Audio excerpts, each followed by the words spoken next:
Season alive. Griffin Hughes winds, and the first pitch of the ball game is low, and we are underway. Griffin Hughes winds, and the first pitch of the ball game is low, and we are underway. Louisville put up 8 runs yesterday without Lucas Moore reaching base, which is pretty remarkable for the speedy center fielder. He hits it in the air, shallow left. It's the shortstop, Jake Ogden, going out to make the catch. And the leadoff man gone here in the first. Griffin Hughes has been outstanding for Miami on the mound this year. Listen, Griffin Hughes, he's their guy. He's the Friday night starter for this team. You need a Friday night starter that's just going to be in attack mode, and that's what he really does. 94 strikeouts on the year, 90 innings. He's just coming off a regional where he went complete game against a Columbia team that can really swing the bat. 123 pitches. The first pitch to Matt Klein misses high, 1-0. There's a little history between these two. Hughes is a transfer from Cincinnati. He made a midweek appearance against Louisville back in 2023 and gave up Matt Klein's first collegiate home run. Takes in the dirt, it's 2-0. No, it hit him, and Louisville has their first base runner of the game.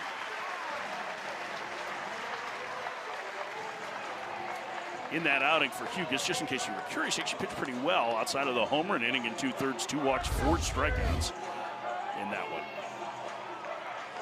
Now, Hughes does have a curveball and a slider.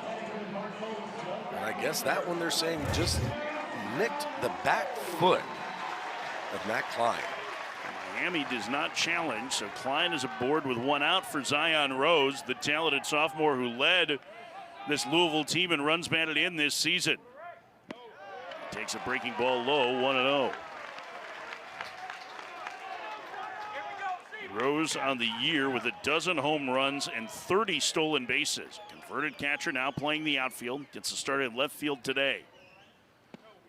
A strike and a count 1-1. And he has a very good chance to be a high draft pick next year. He's an exceptional player. Zion Rose, I know that you're definitely high on him with the numbers and what he can do with the bat and defensively. The 1-1 to the Chicago native is a strike at the bottom of the zone, and the count 1-2. Yeah, that's when Griffin Hughes is at his best. The fastball is going to be anywhere from 91 to 94. I've actually seen him touch 95, 96 before as well with that fastball. When he's down in the zone, he is really, really effective. Here comes the 1-2. Slow roller to short. This could be 2. Ogden to second for 1. Gonzalez to first. It's a double. State series this year and has done a really nice job. He's one of their best pitchers. Yeah, you talked about it. He was the closer, 4 saves on the year. He's got reverse splits.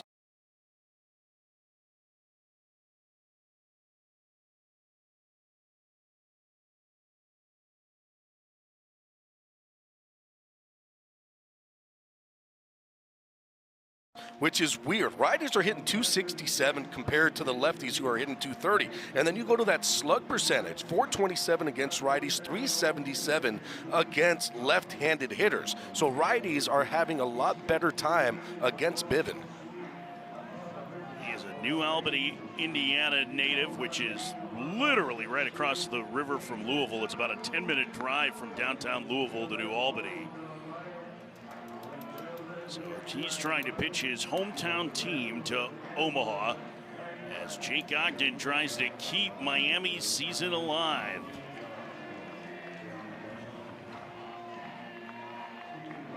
We are ready to start the bottom of the first. It is a gray day, not super muggy. We've had a lot of rain in the area. Obviously had a weather delay last night in the 8th inning. But so far the rain has held off and is expected to. We can complete 9 innings in plenty of time. First pitch to Ogden is fouled to the plate. It's 0-1. Jake Ogden is Miami's Mr. Everything. The transfer from UNC Greensboro is a team leader. He's filled a variety of positions. And even though he was a third baseman at Greensboro, he plays a really nice shortstop here for Miami. Fouled away. It's 0-2. Yeah, I remember talking to J.D. Arteaga about, Ogden, and they were kind of trying to get him to maybe even play a little bit of first base to see what they could do to maybe get some more offense in the lineup. But at the end, he said, I can't take him away from shortstop. He's just too good over there. 0-2 fouled off. The coaching staff uses Jake Ogden as an example. Even when he makes a mistake, it's like, but listen, he went about things the right way. Right. He's just a nearly perfect player in that regard for J.D. Arteaga, as you see the second-year head coach from Miami. Which feels a little misleading seeing as he's been on staff here for 23 years. Ogden down the left field line. That will two-hop into the corner. Extra bases for the Miami leadoff man. And he's at second with nobody out to start the bottom of the first. Now, this is something that Miami was able to do in yesterday's ballgame. They had a bunch of chances, especially early on in the game. And Ogden here, he was getting beat yesterday with that fastball up. So, of course, Tucker Biven is going to try to utilize that pitch.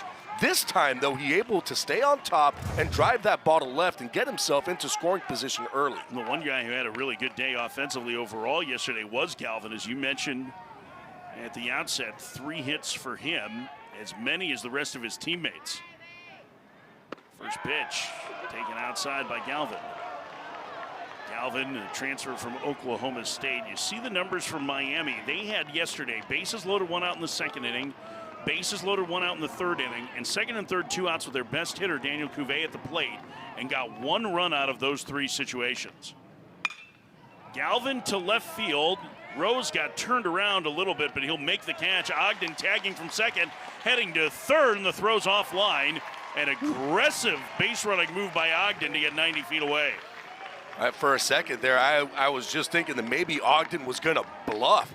But I think because Rose had to keep going back and got turned around like you talked about, that put something in Ogden's brain thinking, I can get to third, and ends up getting the extra 90, getting himself into scoring position for Daniel Cuvée.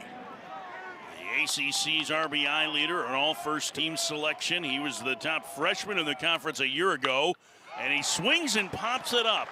On the right side of the infield, Kamayu Neighbors waving for it, and Tate Davis, the first baseman, makes a catch, colliding with Neighbors for out number 2.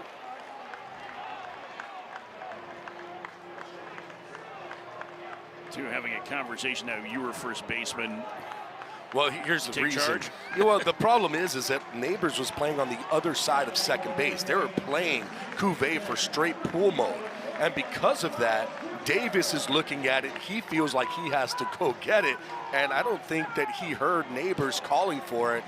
But, I mean, he does have the height advantage. So there's a big difference between Kamayu Neighbors and Tag Davis. Billy Van Raphorst, our home plate umpire, trying to make sure that Tucker Biven is locked in on Dorian Gonzalez Jr., the senior 4-year contributor. Miami native takes a breaking ball in the dirt, 1-0.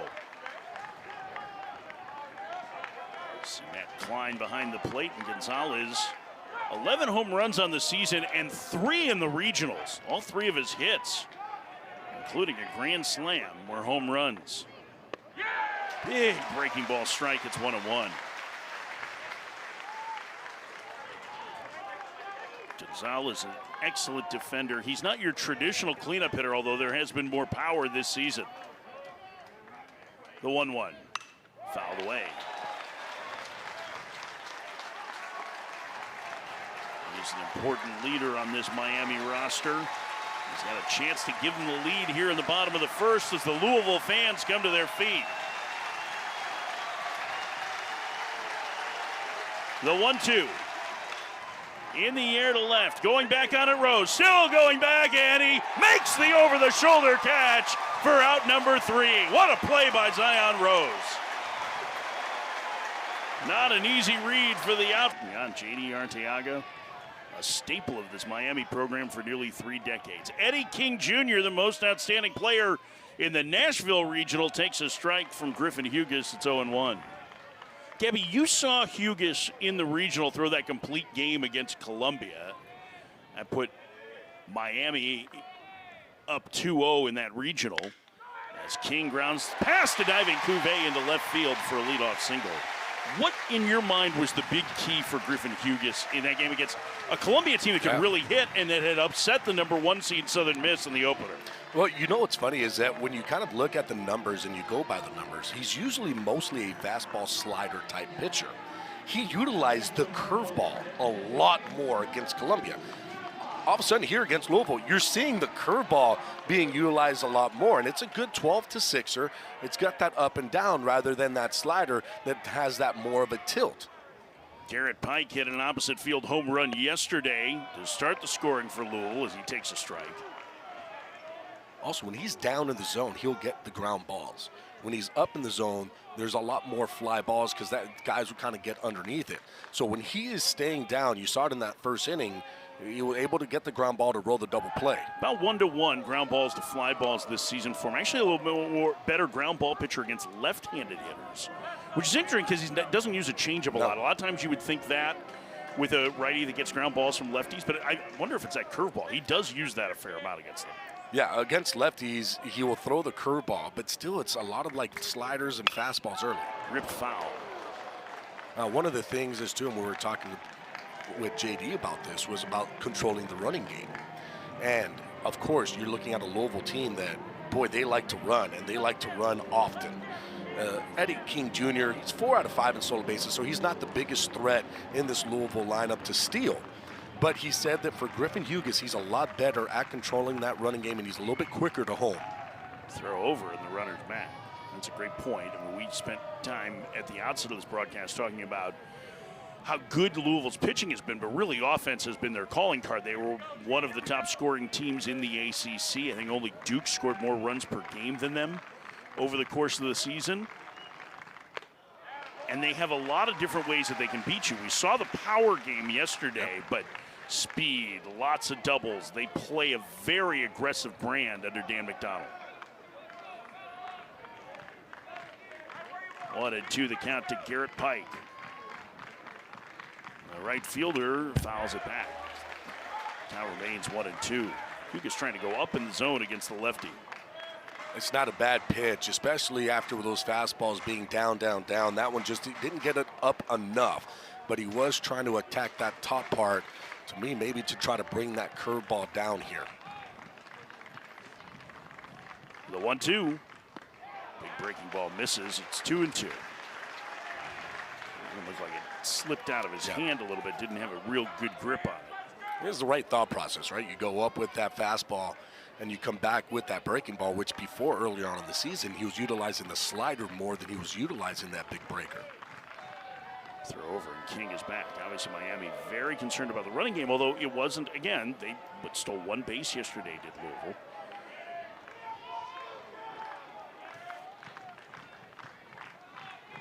Smith has been fairly successful throwing out base runners this year, about 26%. Pitch high, and the count goes full to Pike. A very good at bat from the Toledo transfer.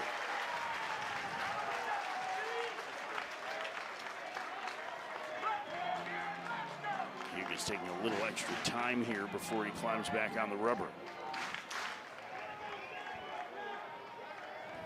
Set. Let's see if King's running. He's not. And the 3-2 hits him, and the first two have reached for Louisville in the second. And here comes Jake Monroe, who was the big offensive star yesterday.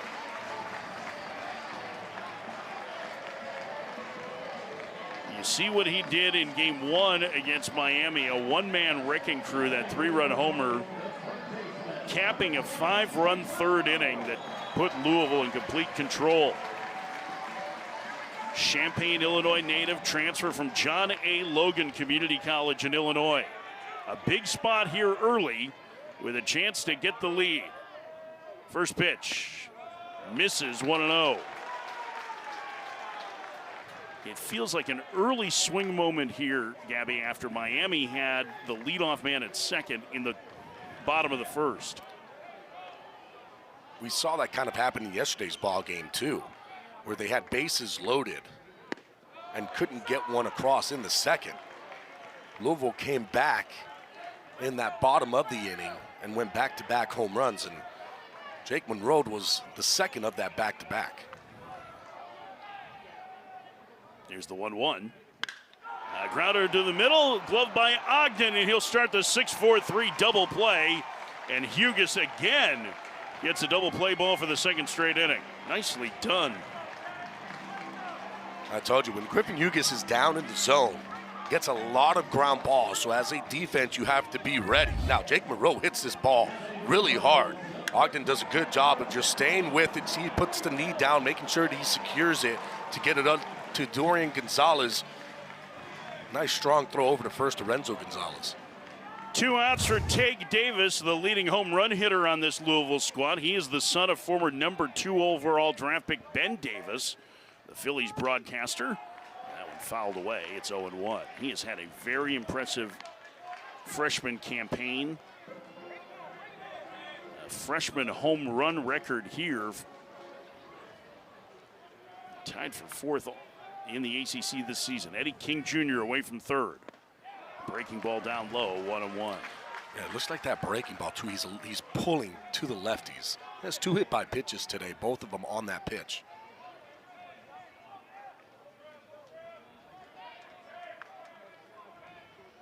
Hugas set, and the 1-1 to Davis. It's 2-1.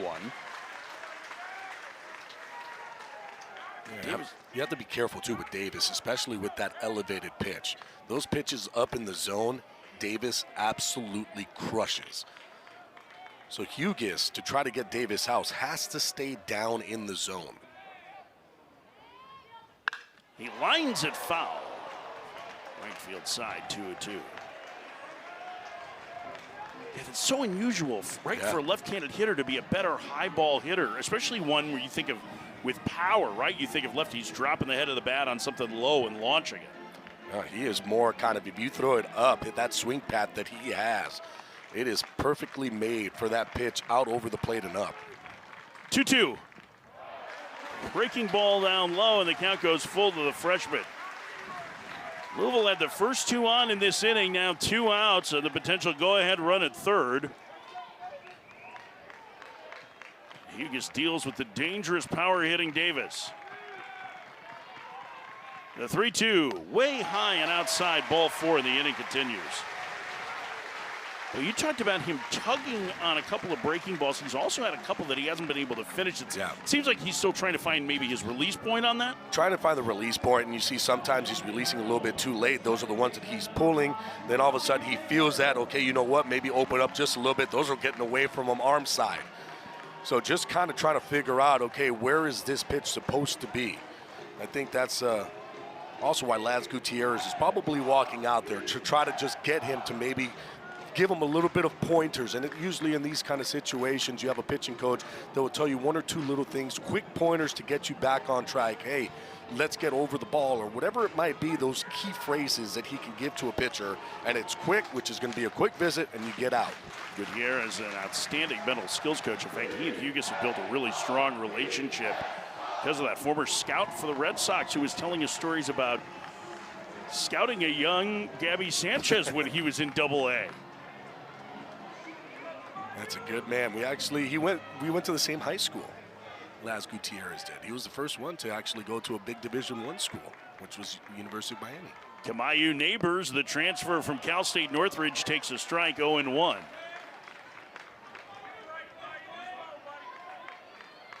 Neighbors is the leader of this team in a lot of ways. He has the respect of all of his teammates, and this is just his first year in the program. Former JUCO player at Long Beach before going to CSUN last year to play for the Matadors. 0-2 the count. The pitch to the switch hitter, bounced foul. Hugas right now just trying to exploit that inside part of the plate to Kamayu Neighbors. Got 2 fastballs called on that inside, try to expand a little bit more. Neighbors this time fouled it off. 8 pitches in the first for Hugas. This will be his 22nd pitch in the 2nd inning. The delivery down low. Neighbors able to hold off. It's 1-2. I thought he was kind of set up there maybe for a changeup down and away. He will throw changeups to lefties, not really to righties. Runners get their lead at the corners, and the 1-2 to Neighbors. Called strike 3. Fastball came back to the corner, and Neighbors rung up with runners at the corners. Hugas gets out of the jam and posts a 0. in the middle of America's heartland, and there are a few collegiate events that are known just by the name of the city. Omaha coming soon. I thought you were saying 6 days until I'm on that boat that was on the water. I mean, if we want to rent a speedboat in Omaha, I'm all for it. Derek Williams, the transfer from Wichita State, leads off for Miami, getting a start in right field today. It's a 1-1. He'd been out of the lineup for a month and a half because of a broken hand, and when he went down, he was the leading home run hitter for UM. This is his first appearance in the field, though, as he'd been DHing. Fabio Peralta had started in right and gets the afternoon off with Jake Kulikowski serving as the DH.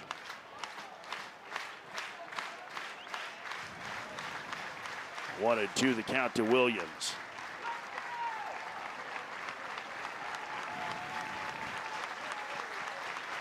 The pitch. Swing and a miss. Leadoff man gone here in the Miami second. Now this is a huge day of baseball, the Supers Saturday. 8 games coming up in a little less than an hour. Actually, about 25 minutes. North Carolina will try to punch their ticket for the second straight year. West Virginia is at LSU, the Big 12 regular season champs, down at the box. In the game that I think a lot of people are excited about. 14-seed Tennessee, the reigning national champions, taking on Arkansas. Tony Vitello, the Tennessee coach, a former assistant to Dave Van Horn. Dave Van Horn on the short list of the best coaches in America to never win a national championship. And there might be a little bit of a rivalry there between Tennessee and Arkansas. That should be an interesting one. Renzo Gonzalez takes outside. Slick fielding first baseman ahead in the count 2-0. There's going to be a lot of fans there. Baum-Walker Stadium at Fayetteville is one of the great environments in college baseball. And like all the things that you think about Arkansas sports and sporting events absolutely happen. There's the calling of the pigs. They have the hog pen out in left field that there's, I mean, literally a mad dash to get into. It's an incredible environment. And when they're facing a rival, look out. Now Lisea throws out Gonzalez, 2 up, 2 down for Miami in the second of this scoreless game. You talk about a mad dash. We almost got trampled today when we were talking with the coaches coming in. All the fans coming in to get to that left field fence area, the home run zone. All I hear is sorry, sorry, sorry, sorry, as they're just running past us. You remember when you were in grade school and they told you not to run in the hallways and you would walk really fast, right? That's what everybody looked like. It was like somebody was like, do not run out to the berm. And so everybody just tried to walk as quickly as they could. Maybe a little bit of a trot, yeah. But it was waves of people going out there. Tanner Smith bats, transfer from Oregon State. Basha High School in Chandler, Arizona product, chops this one foul. It's 1-1.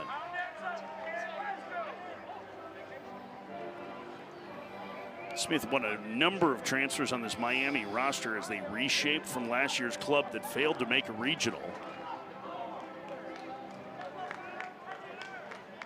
He really took on the leadership role right away. Swing and a miss. It's 1-2.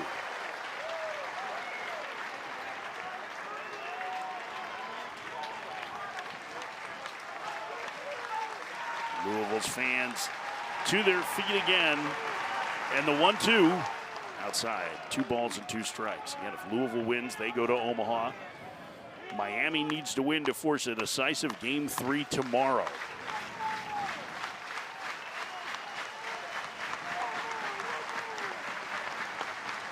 The 2-2. Foul back. Smith fighting to stay alive. Now, one of the things with Tucker Piven, too, is that he's got that location working with the fastball. Kind of like what we've seen with Griffin Hughes, working that low part of the zone with the fastball against these Miami hitters. 2-2. Foul away again. Definitely a change from yesterday's starter, Patrick Forbes, who was utilizing that fastball up in the zone the whole entire game.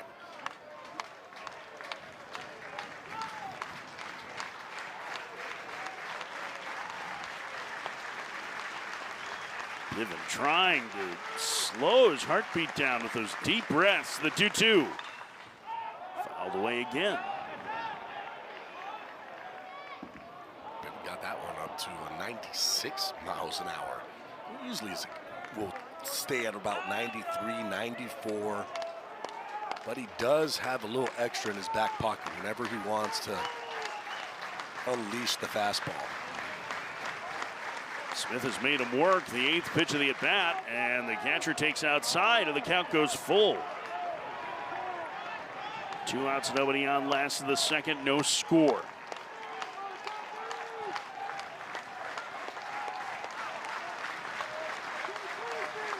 The payoff. Upstairs, ball 4. It's a 2-out walk. What an at-bat by Tanner Smith. Just battling, fouling off some tough pitches, staying with it, and ends up winning that battle. Jake Kulikowski will hit. This is just Kulikowski's 4th start of the year. He was a very highly touted recruit a year ago. You see the numbers in just 25 at-bats this year. He has impressive raw power. The question yesterday for J.D. Arteaga was, with Fabio Peralta struggling, do you keep the elite defender in right field and DH Derek Wallace, or do you try to play for more offense? And today he decided to play for more offense with the season on the line. Yeah, one of the things, too, is with Peralta, better on the fastball than he is on breaking ball. But I think that for J.D. Arteaga, he said, you know what, I need to add some more offense. And right now, you know, Fabio Peralta not really swinging the bat well. Kulikowski, let's see if he can get in there and do something in the bottom of that lineup.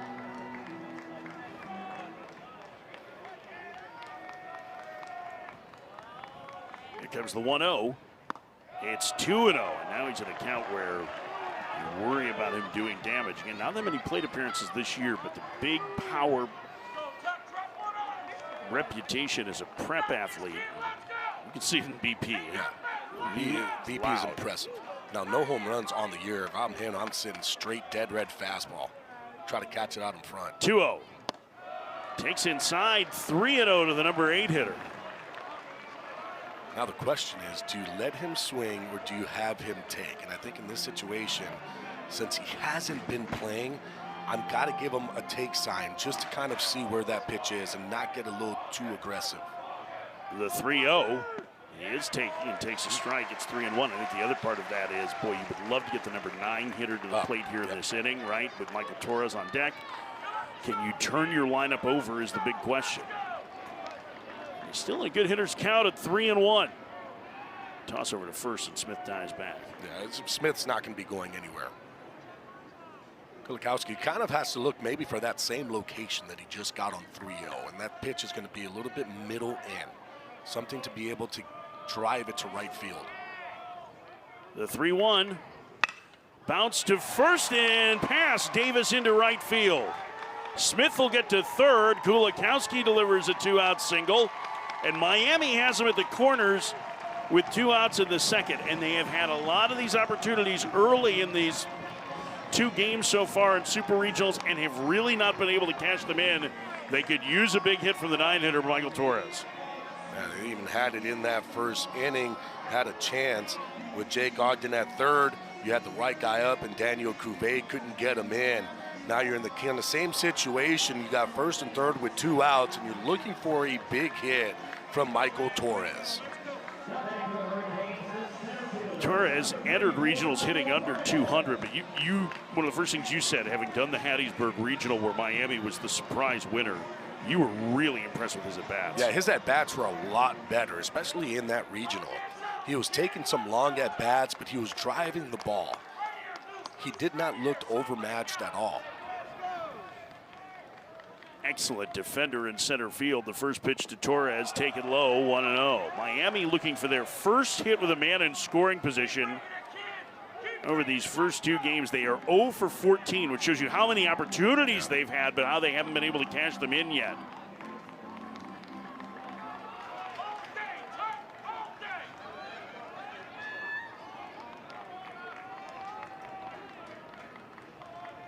The 1-0. Breaking ball in the dirt. It's 2-0. And now Torres in the driver's seat here as the strike zone starting to elude Bivin a little bit. And Roger Williams, the longtime pitching coach for Louisville, is going to head out to the mound. You got a situation, too, where if you're Louisville, you want to go right after Torres. You don't want this lineup to get flipped. You got Jake Ogden sitting on the on-deck circle. He had a great at-bat, his first one. It ended with him hitting an extra base hit, a double on a fastball up in the zone to left field. So right now, if I'm Michael Torres, I kind of look on deck and I know, okay, I do have Ogden. They don't probably want to get to him, so they're going to try to come after me. I'm going to be looking for something that I can handle, and I'm going to look more to the middle part of the plate. I don't want something that's going to be in. For me, when Torres is at his best, it's when he's getting something that's out over plate, not when he's getting something that's in. Yeah, not a whole lot of power, but he's used the middle of the field pretty well. Yeah, he does. He uses the middle of the field, and not only that, those pitches that are out over the plate, those are the ones that he can actually pull into that 3-4 hole. Conference over, runners get their lead at the corners, and that one lined into left field, a base hit, and Miami has the lead. Their first hit with men in scoring position in the Super Regional makes it 1-0 Hurricanes as the number 9 hitter delivers. Well, and that's what you got to do in that situation. It's a 2-0 count. Looking for a fastball, something in the middle part of the plate, staying on it, driving it the opposite way. And how about the 9-hole hitter, Michael Torres, coming up big for Miami? Look at what the opportunities that they had in this rally all started with 2 outs. Bivin got the first 2 easily in the inning. Lineup turns over for Ogden. Throw to second and the runner back.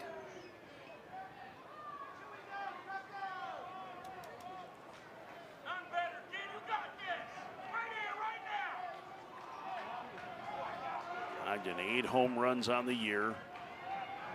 Had so many big moments, both offensively, defensively, even base running wise for the team this year. In the dirt, it's 1-0. He's had a straight steal of home earlier this season against NC State.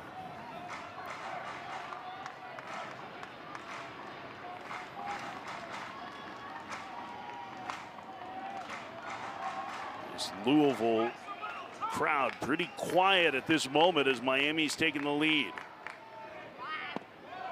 2-0. I'll tell you what, Bivin is just having trouble commanding the strike zone early. It's putting Miami hitters in good counts to do some damage.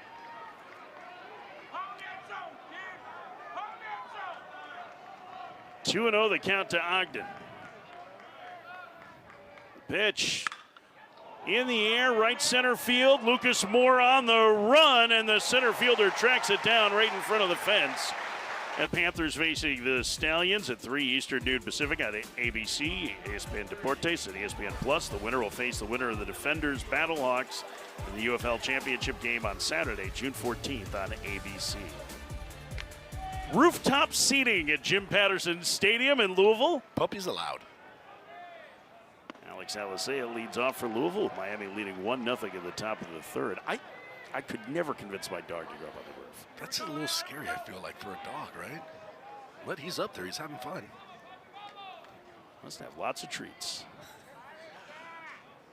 Alicea squares and takes outside, 1-1. Alex Alicea is the player that Dan McDonald considers the heart and soul of this team. Nobody embodies the fight of this Louisville team, says their head coach, quite like Alex Alicea does. He is a real favorite of his head coach. The sophomore shortstop from Milwaukee hits it in the air to center. Torres makes the catch. Leadoff man gone to start the third for Louisville. Back to the top of the order with Lucas Moore. There's a pop. I don't know if he does, if he is happy. It's got that. Oh, there he goes. Now he's sitting. Now he's happy. He's getting squeezed a little bit. It's like, you know, the dogs who are afraid of lightning get that cozy wrap. The thunder shirt. The thunder shirt, yeah. Same concept. I wish those worked for my dogs so they didn't sit on my head in the middle of the night when there was a thunderstorm. Lucas Moore takes ball 1. 1-0 Miami in the third. Moore has not been on base yet in this Super Regional. He is the engine of the Louisville offense. Takes outside 2-0. And you're right, Miami has done a really good job of not letting Lucas Moore on. 0 for 6 so far in this region, in the Supers. 2-0. Sliced foul out of play. I mean, he is a dangerous base runner. 48 of 49 in stolen bases this year. He stole 50 bases in a high school season once in Ohio. Now, Ohio is not South and does not have a particularly long high school baseball season, but he still stole 50 bags in a year. He's ahead in the count here, 3-1. Well, the thing, too, is that when Lucas Moore gets on, it just helps the hitter as well. Because all of a sudden, there's going to be a lot more fastballs coming to those hitters. Upstairs, ball 4. And Moore on base for the first time today. Well, the personnel on the roof has changed significantly. This is today, right now. The group there. This is yesterday. Apparently they got a little suntan yesterday. Yeah, it was raining all day. It was raining, but that's what happens when Moore is on the bases. All of a sudden, as a pitcher, you know the numbers. You know 48 for 49 on the stolen bases. You know that he is trying to do everything he can to get to second base at this point. I was talking to Moore the other day about his base stealing, and I asked him a little bit about his mentality, and he said greediness is the word that comes to mind. He said, I'm greedy. I want that extra bag. And he's convinced the only time that he was thrown out this year, he forced the jump. He's going here. The throw from Smith is not in time. Stolen base number 49 for Lucas Moore. And the tying run in scoring position for Louisville in the third. Nothing that you could do there if you're Tanner Smith. He had a great jump. And even with Hughes being fairly quick to home, there is nothing you can do. Lucas Moore read that one really easy. Which was a strike decline, so the count 0-1 to the catcher. The pitch in the dirt, 1-1. Klein played just half the regular season because of a broken hand in return for one plate appearance and an inning defensively in the ACC tournament. And Louisville's lost to Pitt. And he's been a key offensive contributor for them. Ripped on the ground to first, and a nice play by Gonzalez. That nearly ate him up. 2 outs. Renzo Gonzalez's hands are terrific. It's like a middle infielder's hands on a left-handed thrower. I mean, he looks like a middle infielder at first base. That ball was hit hard off the bat of Matt Klein. And Renzo Gonzalez just able to stay with it, stay composed, and get over to first base. 2 outs, man at third. Zion Rose hit into a double play, his first trip. Leading run producer for Louisville this year. Takes a breaking ball low, 1-0. 1-0 Miami, top of the third. Miami, the home team. Don't be confused by both teams wearing white. You look at where the defense is playing, there's a lot up the middle. Dumped down the right field line and foul. Gonzalez giving it a chase, but unable to get there. Miami kind of playing Zion Rose to hit that ball more into the 6 hole than right back up the middle. You remember when he hit into that ground ball double play, that ball was right back up the middle. So it's weird to me that they would be kind of playing in this kind of defensive situation with man on third and 2 outs. Breaking ball right back through the middle, and the game is tied.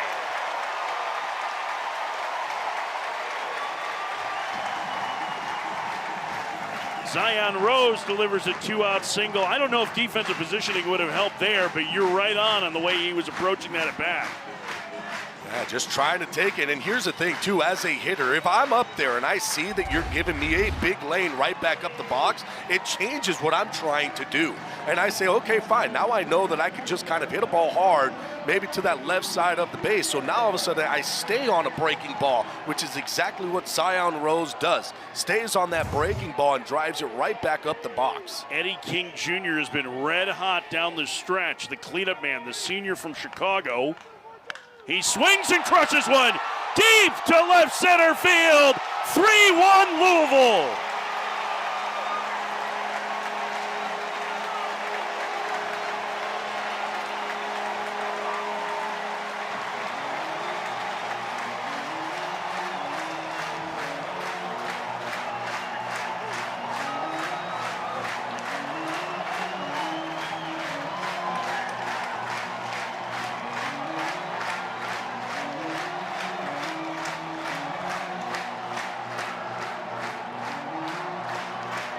Eddie King Jr. brings Jim Patterson Stadium to its feet with his 16th of the year, and Louisville has answered with a 3-spot in the third.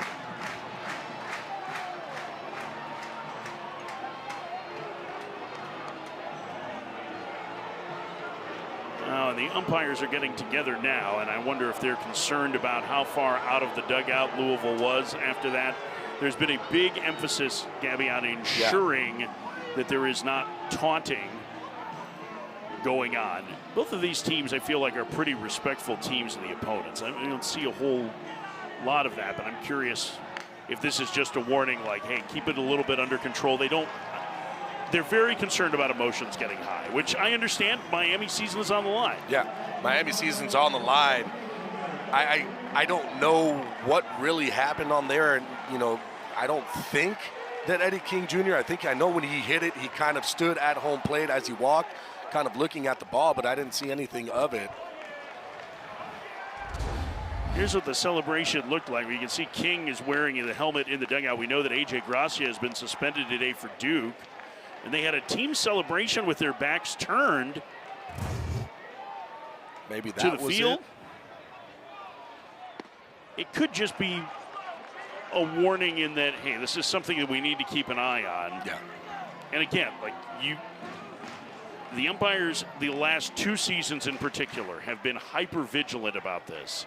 They are very concerned about taunting an opponent. 1-2. But boy, what a big at-bat by Eddie King Jr. And all of this was with 2 outs. Kind of on the same thing on Miami's side in the bottom of the inning. With 2 outs, Louisville was able to come out and score some runs. Pike stays alive, 1-2. We'll visit with Dan McDonnell, the Louisville head coach, after the top of the third. So giving it some instruction to his freshman first baseman, Tate Davis.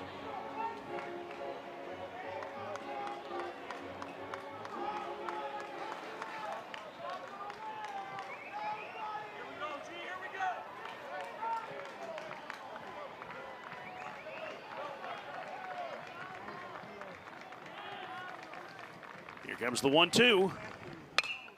Pike in the air to shallow right. Coming in, Derek Williams will make the catch, and the inning is over. But Louisville scores 3 times. Eddie King Jr. with a monster 2-run blast to give Louisville the lead. We'll talk to his head coach, Dan McHugh. Yeah, he gets a warning. We're not allowed in college baseball to flip the bat. Obviously, there's a lot of emotion going on. So you're just trying to keep everything under control. I don't worry about these 2 teams. There's a lot of respect for each other in the ACC, and Eddie might be the sweetest kid on the planet, but I've never hit a ball that far, so I don't mind if they admire it a little bit, but, I just, as long as the umpires just try to make good decisions just to keep it from, you just want the best players to be in the game playing, that's all. Yeah, I agree with that 100%. I didn't really see anything wrong with it. What do you see right now with Tucker Bivin on the mound for you? I mean, they put together a good 2-out rally, and they stayed, they stayed in the strike zone. We put together a 2-out rally. He competes. Man, is he a tough kid. Just, it's pitching, right? Land your breaking ball, fastball command, try to stay ahead. Again, they got good hitters. They're going to make you earn it. So we just got to be aggressive in the zone and not try to force it. Mag, it's been 6 years, I think, since you guys have been to Omaha. What would it mean for you to get one of these next 2 games? We're trying not to even go there. It's just more about this journey. I want these kids to enjoy this journey. I mean, look at this place. I mean, look at the fan base, the city, the excitement. I mean, this is awesome. I mean, I talked about that this week. Like, having been to Omaha, I've been blessed to go as a player and as a coach. Like, the super regionals, like this weekend is the best weekend in college baseball because of the 16 teams trying to advance their season, So you want them to enjoy it and have fun. What is it about groundouts to Kamayu neighbors while you're on with us? That one was a little more routine than yesterday. So yeah, I always say I'm not a superstitious guy, but I'm a winning routine guy. So if that's a winning routine, I'll keep this headset on for 9 innings. Mac, we appreciate the time. Best of luck. Yep, thanks, guys. Dan McDonald, the head coach of the Louisville Cardinals. He mentioned he went to Omaha as a player in 1990 with the Citadel. 5 appearances as a head coach here as Daniel Cuvée hits. Louisville had only been to 1 regional all time before Dan McDonald took over 19 years ago. Now it's 15 regional appearances and 10 super regionals. Powerful Cuvée takes low and a count 1-1.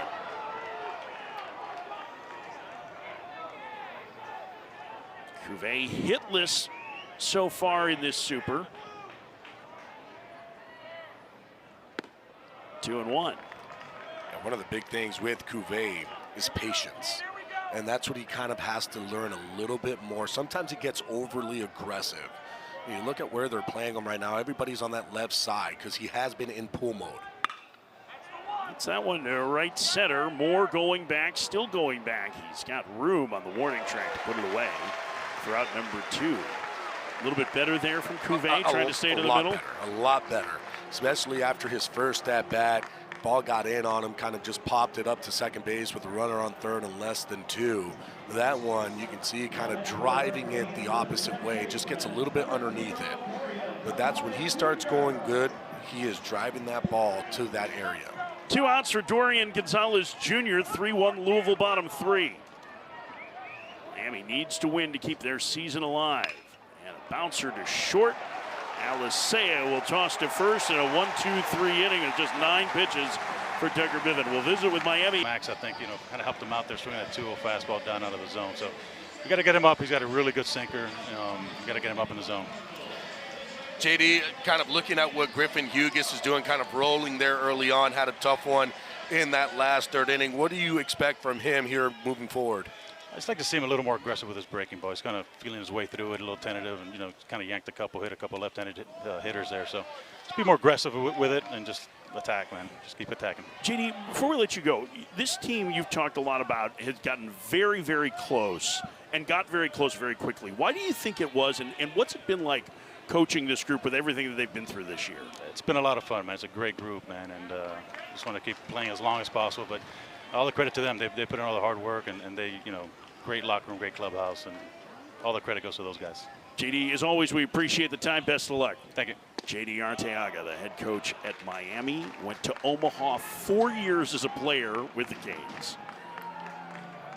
Literally retired out of spring training, right? Yeah. Was in spring training with the Rangers in 2003 and got a call in the middle of the college season from Jim Morris as Monroe hits this one to deep left. That one going back to the fence. Does Galvin have room? No, it's gone.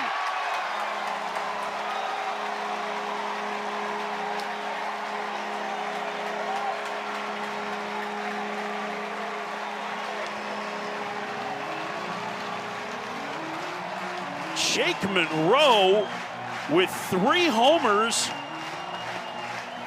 in the regional, or super regional, excuse me. 6 runs knocked in, 4-1 Louisville. That ball just kept carrying.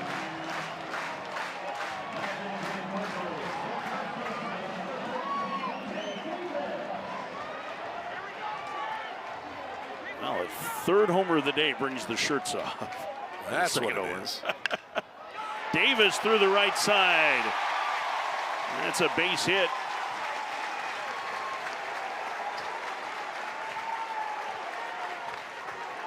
I didn't think when he hit it that ball was getting out from Monroe. I saw the exit velocity 104, but man, that one was really skied to left field. I mean, he just got a bunch of backspin on that ball, and it just kept carrying and carrying, wind slightly blowing to left field.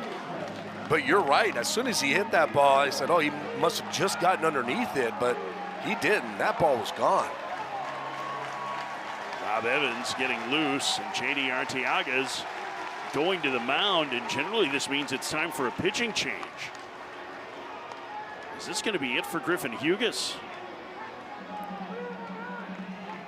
This is going to be interesting, and the way that I'm looking at Griffin Hugas right now, he's definitely not happy. And I think that J.D. is going to get the ball and take it from him. Hugas and Siskar both have struggled and been out early. And disappointment for the junior transfer from Cincinnati, who's been so good for the Canes all year. Rob Evans coming in.